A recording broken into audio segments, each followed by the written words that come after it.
Judging by the comment section for the video to which I am responding, debate remains alive and well in the non-theist community here on YouTube. I noticed that only a few of the more reactionary and immature among us have chosen to take issue with Fakesagan's accusation. I'd just like to ask my viewers to imagine whether the Christian or Muslim community would have had the same reaction had one of their members called Christianity or Islam a cult. I suspect not somehow. But then, with most of them censoring their comments and ratings, I guess no one would have known. And this is the fundamental point I wish to make about the cult of which I am supposedly part. I'm going to discuss what it means to be cultish in the context of a more colloquial definition, namely that a cult is a top-down, rules-based organisation characterised by inability to self-deprecate and encouragement of blind faith in either principles or leaders. This is what most of us actually mean by a cult, and why many secular humanists may have been taken aback by Fakesagan's accusation. I think it is instructive here to examine why organisations like Scientology become malevolent cults, and whether this process will also apply to the secular humanist movement. There is nothing inherently bad with organisation. Organisation is just an emergent solution to the problem of reaping the gains of specialisation. Put simply, human beings both need and want to cooperate in order to maximise their welfare. I would like to propose a number of characteristics that I believe can turn an organisation into a cult, and we shall see whether these might be true of humanism. Firstly, organisations which turn out malevolent mostly have objectives that are not directly related to increasing the welfare of their members.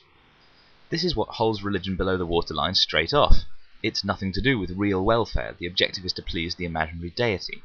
Secular humanism's only objective is to maximise welfare, and, crucially, it seeks to do it in a non-prescriptive fashion.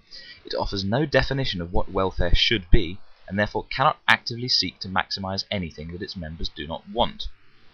Secondly, organisations which go malevolent are top-down, by which I mean that leadership and direction come from the top. This makes them lose their emergent characteristics, turning them into entities in their own right. The fewer decision-makers there are, the greater the scope for error. Religions typically have strong leadership, with their adherents seeking to fulfill the expectations of a particular cleric or other cabal of experts in the unknowable.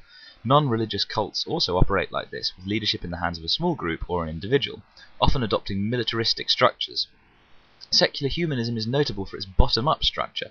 It is much more like a flock of birds than a military formation.